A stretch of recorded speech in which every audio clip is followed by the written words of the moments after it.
Bonjour et bienvenue pour cette deuxième pastille sur la linéarisation. Donc on va voir comment passer d'un système non linéaire à un système linéaire. Pourquoi on veut faire ça?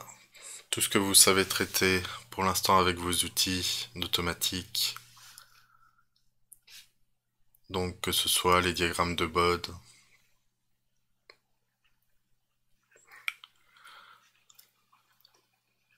la notion de fonction de transfert dans l'espace de Laplace, ça ne concerne que les systèmes linéaires, continus et invariants.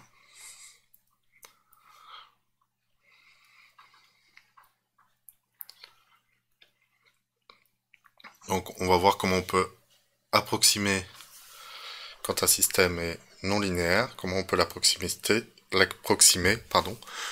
comme un système linéaire. Mais d'abord, c'est quoi un système linéaire? C'est un système qui doit respecter la règle de proportionnalité. La réponse à k fois une entrée doit correspondre à k fois la sortie correspondant à cette entrée. Et le principe de superposition. Quand on fait la somme de deux entrées, le résultat doit correspondre à la somme des sorties correspondantes.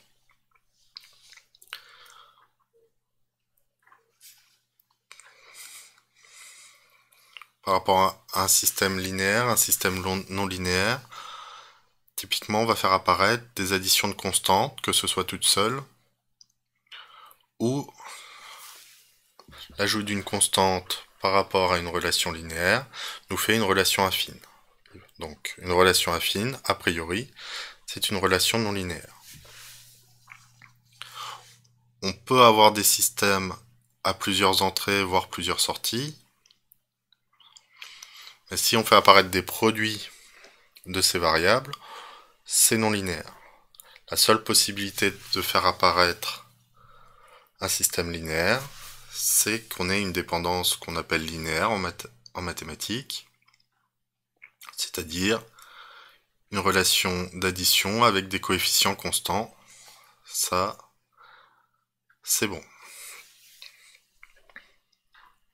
Le coefficient constant peut être sous la forme de cosinus fois une constante.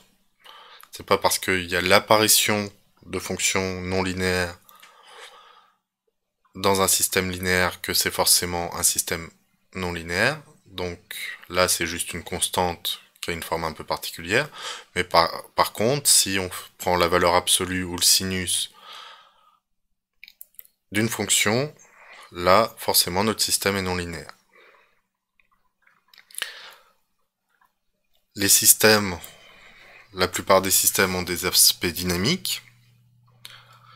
Et donc, on a les équations différentielles linéaires qui sont les équations différentielles à coefficients constants. Ça va bien, on peut passer dans l'espace de Laplace.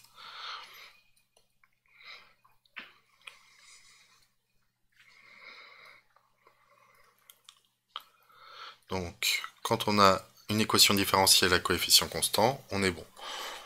Par contre, si on a le produit d'une variable et de sa dérivée, par exemple, là, ce n'est pas bon. On n'est pas sur un système non linéaire.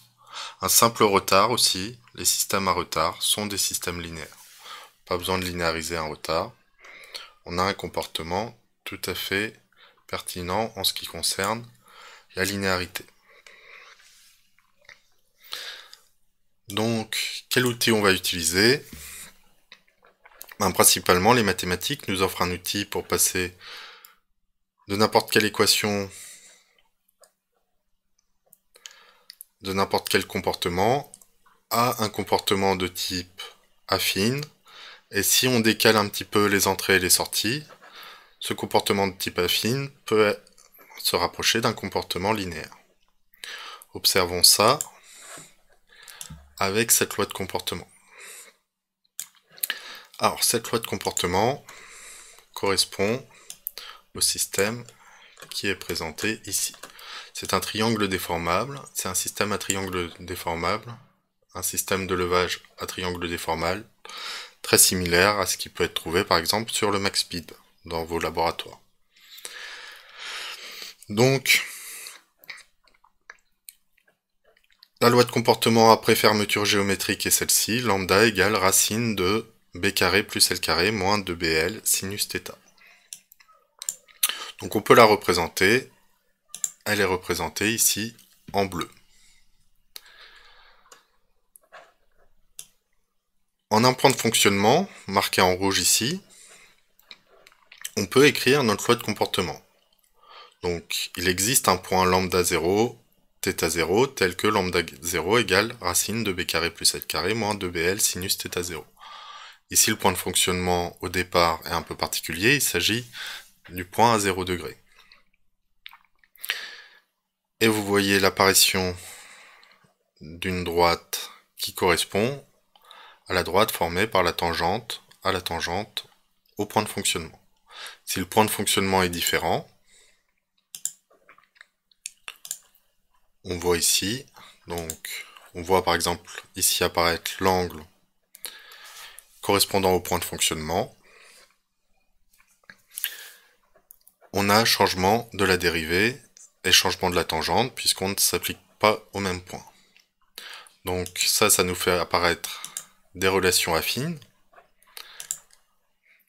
Mais si on change notre système de coordonnées, comme en noir pointillé, à chaque fois qu'on change de point de fonctionnement, si on travaille en relatif par rapport au point de fonctionnement, là on obtient une relation qui est toujours une relation linéaire.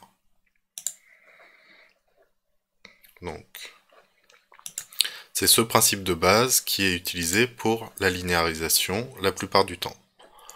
Donc bien sûr, si le sujet vous fournit une loi de comportement sous forme graphique, vous pouvez tracer une tangente, déterminer en particulier,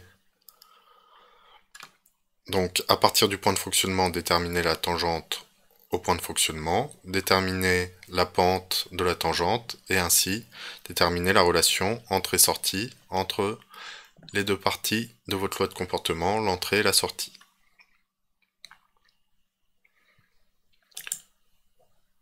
Donc comment j'ai fait ce calcul? Comment j'ai réussi à faire un script Python qui arrive à me faire ça? Comment je détermine l'équation linéaire dans des cas simples, voire des cas plus compliqués? Là on est avec une variable en entrée, une variable en sortie. Comment on fait quand ça devient un petit peu plus compliqué, avec plusieurs variables, avec des équations différentielles? Donc on va voir ça en deux temps.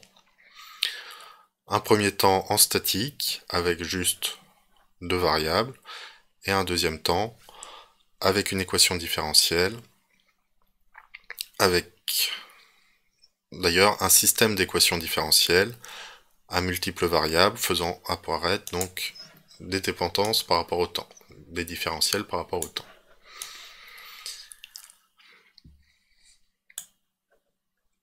Au niveau des méthodes, la première méthode que je vais vous présenter, c'est un petit peu on se débrouille. On sait vers quoi on veut tendre, un système linéaire,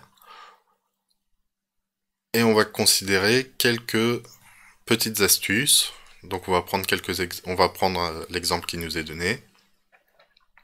Donc on va essayer d'utiliser les identités remarquables, les hypothèses des petits angles.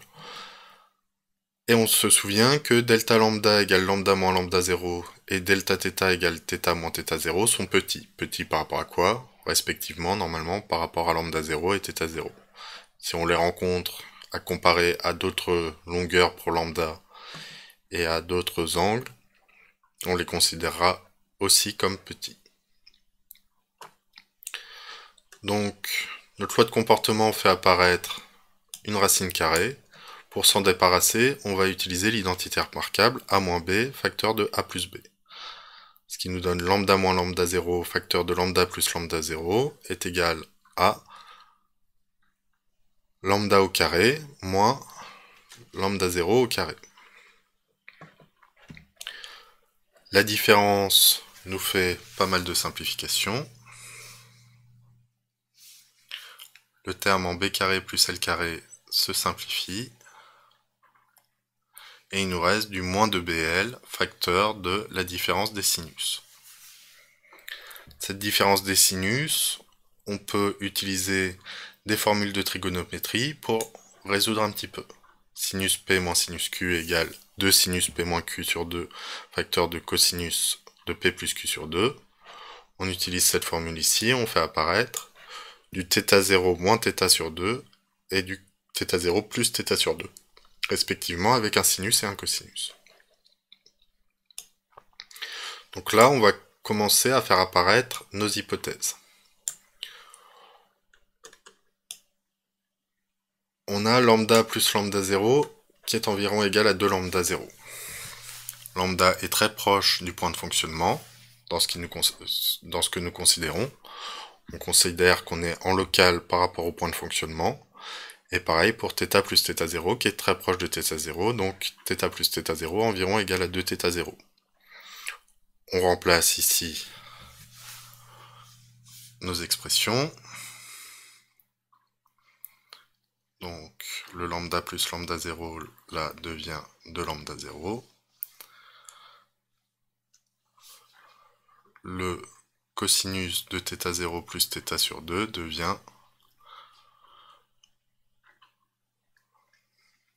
le cosinus de θ0.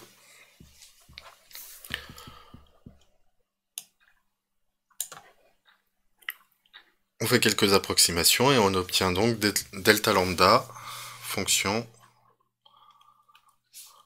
Donc ici, on a du delta lambda, lambda moins lambda 0, fonction de delta θ, avec un facteur constant.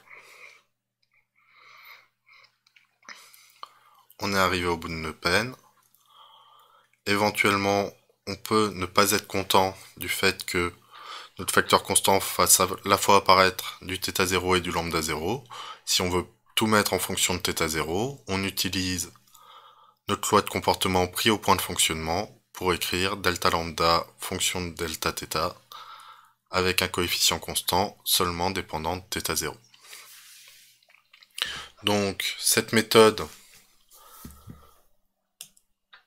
elle a la problématique de on se débrouille, c'est-à-dire il faut essayer de se souvenir au cas par cas de petites astuces, qui de l'identité remarquable, qui de l'hypothèse des petits angles. Et en gros, caché à l'intérieur, finalement, on reprouve toutes nos formules de dérivation. On va le voir après, qu'en utilisant la dérivation, on arrive de façon beaucoup plus directe au résultat et surtout de façon beaucoup plus sûre. On a besoin de beaucoup moins tâtonner, on perd moins de temps. Donc la méthode 1, sauf si vous voyez de façon évidente comment arriver de l'équation qu'on vous donne à une équation linéaire en un nombre restreint d'étapes, je vous conseille de l'éviter.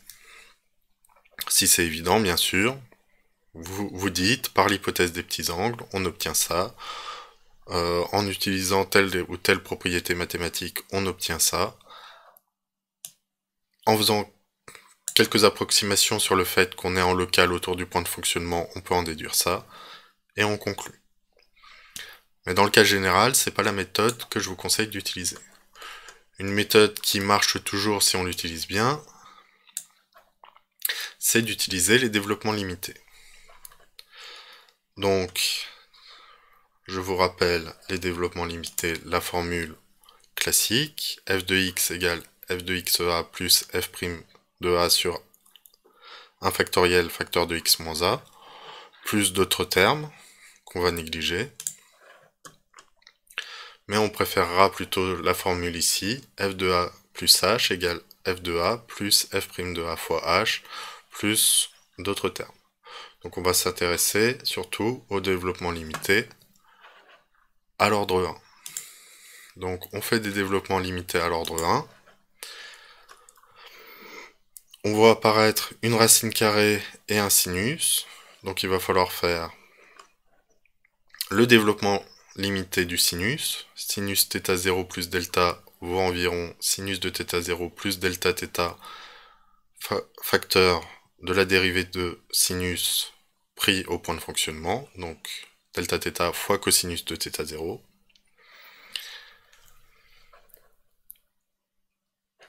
Et donc le facteur qu'on met partout, et on voit apparaître du delta θ qu'on a dit petit. Ce terme-là, on va le considérer comme suffisamment petit pour pouvoir faire un deuxième développement limité. Développement limité de la racine carrée, donc on a ce terme-là, moins quelque chose de petit, et donc dérivé de la racine carrée, 1 demi de i, donc 1 demi sur racine de x. Notre x là étant bl carré moins 2bl sinus de θ, 0. Donc, ce terme-là, sous la racine, on le retrouve là, et on le retrouve ici. Ce terme-là, on le retrouve directement ici. Donc ça, c'est notre delta x. Et donc, le terme en noir, là,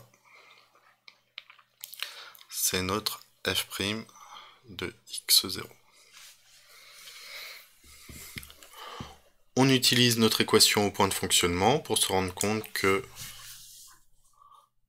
lambda 0 plus delta lambda était environ égal à, là, on retrouve lambda 0. Donc, on simplifie par lambda 0, et on obtient bien delta lambda environ égal à 1 demi fois 2, le moins on le passe là, et on retrouve le même résultat que précédemment, delta lambda environ égal à moins bl cosinus θ 0 sur racine de b carré plus l carré moins 2bl sinus θ 0 delta θ.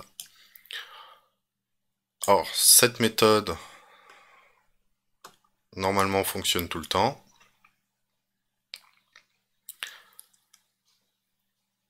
À condition de faire les choses correctement. Donc il faut connaître ces développements limités au premier ordre et les utiliser. C'est pas forcément la méthode la plus efficace, je vous conseille plutôt d'utiliser une dérivation implicite. Donc dérivation implicite,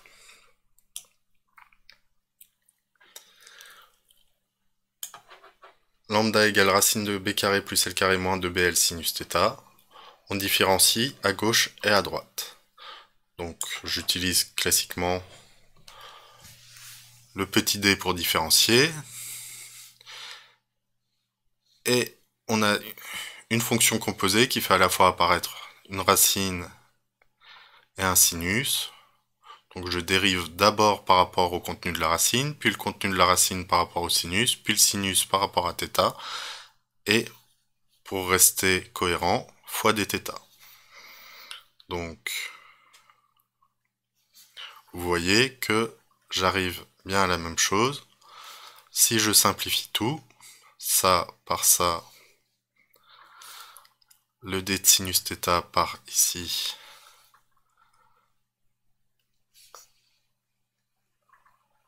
et le contenu de la racine ici, j'arrive bien à la même chose. Donc, ça me permet de décomposer en plusieurs dérivées qui sont chacune relativement faciles à écrire.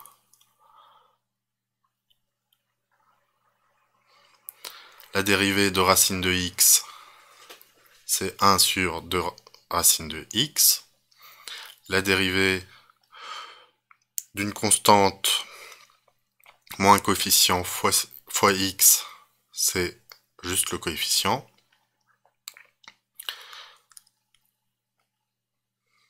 Donc là, on se retrouve avec du d de racine de x sur dx. Là, on est sur quelque chose du type d de a plus bx sur dx, du d sinus θ sur dθ qui fait cosinus θ fois le dθ. Donc cette différentielle, elle correspond à des cas infinitésimaux proches de lambda 0 et de θ 0. Donc pour mettre ça en ordre, à chaque fois que du θ apparaît, ça doit correspondre au point de fonctionnement. À chaque fois que du lambda apparaît, ça doit correspondre au point de fonctionnement. Et à chaque fois qu'on a la différentielle qui apparaît, ça doit correspondre. Donc les différentiels doivent correspondre à l'écart avec le point de fonctionnement qu'on fait comme hypothèse étant petit. Donc tous les d lambda, respectivement tous les d de θ, sont remplacés par des delta lambda delta θ, l'écart avec le point de fonctionnement, et tous les lambda et tous les θ sont remplacés par des lambda 0, θ 0. On remplace directement, on a bien du delta lambda, fonction de dθ avec un coefficient constant, qu'on remet un petit peu en ordre pour obtenir la même chose que précédemment. Vous voyez que la dérivation implicite permet d'obtenir assez rapidement le résultat de façon assez naturelle. On peut encore être, en étant un peu plus intelligent, on peut s'éviter des calculs un peu trop compliqués. Donc on utilise exactement la même méthode, sauf qu'on a la bonne idée, avant de différencier, de remettre un petit peu en œuvre notre équation pour qu'elle soit plus facile à travailler. Donc là, on a une racine carrée qui apparaît dans notre loi de comportement. Lambda égale racine de b carré plus l carré moins 2bl sinus θ. Si on met au carré cette relation, on fait donc apparaître du lambda carré égale b carré plus l carré moins 2bl sinus θ, qu'on peut différencier. Donc, règle de la différenciation implicite. La différenciation de x puissance alpha, c'est égal à alpha d de x fois x puissance alpha moins 1.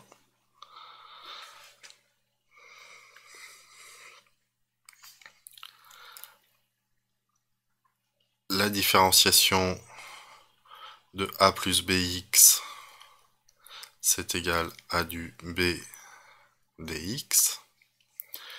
Et enfin, la différenciation de sinus θ, d de sinus θ, fait apparaître la dérivée cosinus θ fois dθ. Donc à chaque fois, si vous avez un doute sur ces formules-là, divisez à gauche et à droite par dx et vous retrouvez les formules que vous connaissez.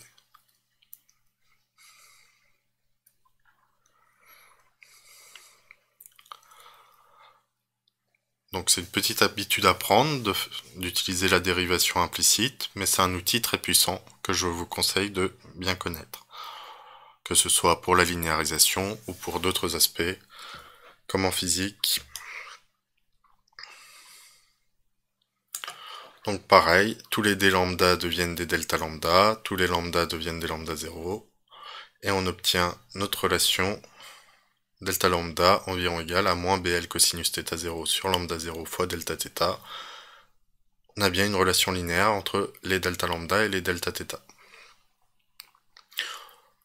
Pareil qu'avant, si jamais cette relation ne nous convient pas dans l'état où elle est, on peut utiliser notre équation au point de fonctionnement pour faire apparaître uniquement notre coefficient en fonction des θ 0 et bien sûr des constantes du problème.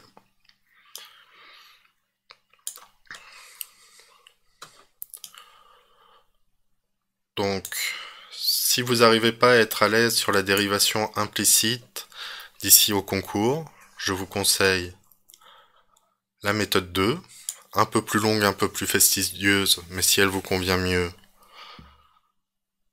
elle vous permettra d'arriver au résultat. Si la dérivation implicite vous paraît relativement naturelle et que vous êtes prêt à faire l'effort, elle vous permettra d'être a priori plus rapide.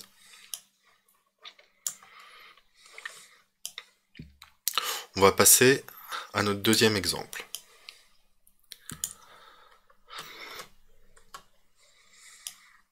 Il s'agit des équations d'une machine synchrone à aimant permanent. De telle manière, donc on a changé, c'est une machine triphasée, et on a changé les coordonnées pour faire apparaître des tensions équivalentes à l'axe direct et des tensions équivalentes à l'axe en quadrature. L'axe direct, donc c'est l'axe qui est dans la même direction que l'aimant permanent dans la machine synchrone, l'aimant permanent qui est au cœur de la machine synchrone, et l'axe en quadrature, donc qui est en quadrature de l'axe direct. Ici, on a la représentation avec un aimant avec seulement deux pôles. On dit que c'est une machine à une paire de pôles, avec deux pôles. Mais on peut avoir une machine à n paires de pôles. Ici, les équations sont données avec n paires de pôles. Donc, d'où le n qui apparaît ici. Sinon, le reste, ce sont des types de notation que vous connaissez. U pour les tensions, I pour les courants, R pour les résistances, L pour les inductances, oméga M pour la vitesse.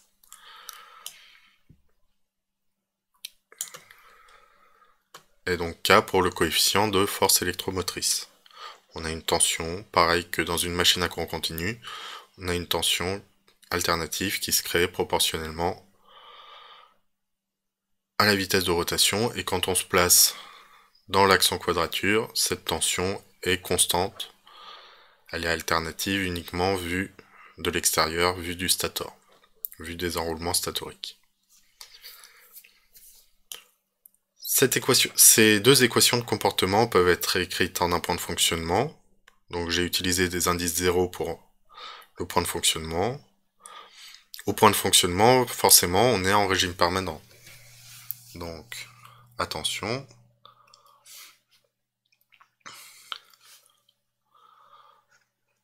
Un point de fonctionnement, c'est toujours en régime permanent.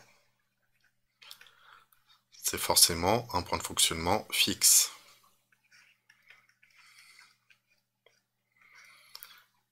Donc, régime permanent. Donc les dérivés s'annulent quand on passe aux équations au point de fonctionnement. Donc, je garde mes équations quand même complètes. Donc là, on a deux sorties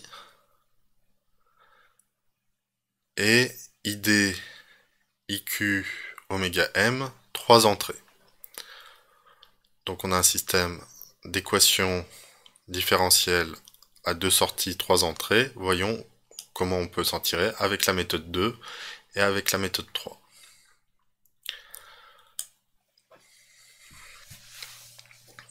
Alors, avec la méthode 2, on remplace toutes nos variables x par du x0 plus delta x, donc que ce soit pour les tensions, pour les courants, pour les vitesses de rotation. Donc ça nous fait une équation assez compliquée. La dérivée d'une constante va être nulle, donc ça va vite s'en aller. On a des produits qu'on peut développer, qui font apparaître des termes constants. Donc pareil pour la deuxième équation. Des termes constants. Des termes qu'on peut dire d'ordre 1, qui font apparaître un seul delta,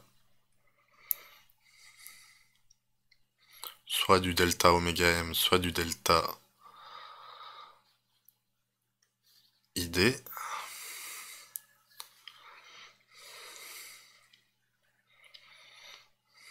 Donc, ordre 1. puis on a le produit des deltas, qu'on va appeler ordre 2.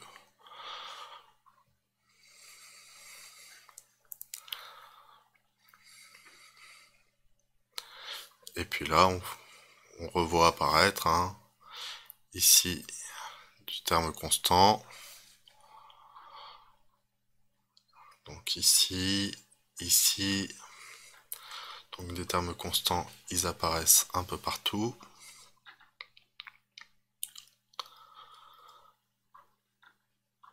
Des termes d'ordre 1, ils apparaissent un peu partout.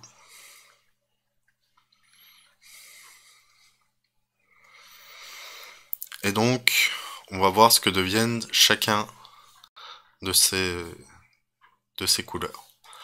Alors, les termes d'ordre 2 qui font apparaître du delta x, delta y, vu que les deltas doivent être petits, delta fois delta, donc petit fois petit, c'est très petit. Donc ça va être négligé. Donc les termes d'ordre 2, ils passent à la trappe. Les termes constants, si vous regardez bien, les termes en vert correspondent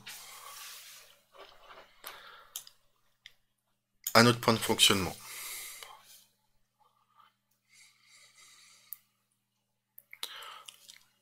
Tous les paramètres constants correspondent à notre point de fonctionnement. Donc si on soustrait notre point de fonctionnement, on va se débarrasser de tous ces termes-là. Tout ce qui va nous rester, c'est les termes en bleu.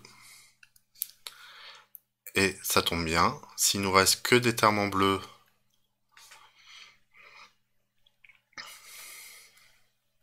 d'ordre 1, on obtient bien une équation linéaire. On a des équations différentielles à coefficients constants. Donc, R constant, L constant, NL oméga 0 constant, NL IQ0 constant, R, L, NL oméga qu'on retrouve ici. Alors là, il avait un moins, ici il a un plus. Du NL ID0 cette fois-ci, pour l'équation de tension au niveau des tensions en quadrature. Et le K. Donc on est bien sur un système d'équations différentielles linéaires qu'on va pouvoir passer par exemple dans l'espace de Laplace. Donc qu'est-ce que ça donne avec la méthode 3 ?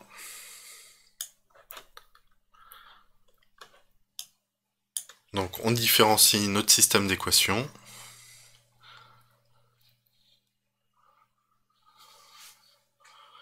Donc quelles propriétés vont nous être utiles ? On va avoir d oméga m did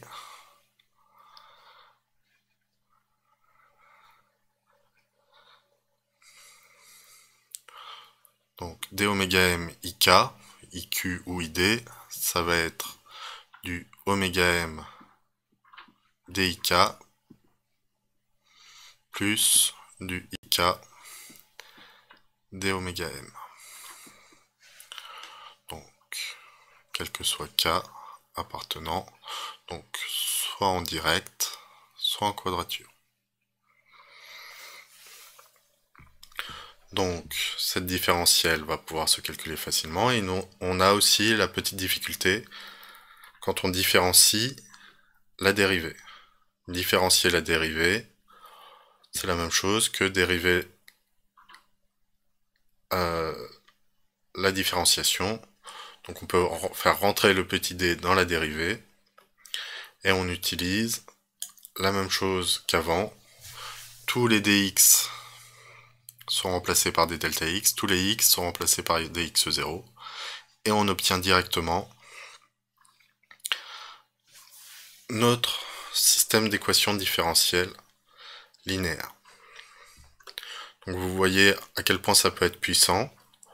On n'a pas eu besoin de calculer des termes d'ordre 2, puis après de les négliger. Ils ne sont pas apparus avec cette méthode-là. On n'a pas eu besoin de s'inquiéter des termes constants à simplifier avec l'équation au point de fonctionnement. C'est passé tout seul. Donc j'espère que vous voyez par ces deux exemples à quel point la méthode 3 de différenciation implicite peut être utile pour faire des opérations de linéarisation. Mais sinon, vous avez toujours la possibilité de travailler avec des développements limités. Donc avec la méthode 2.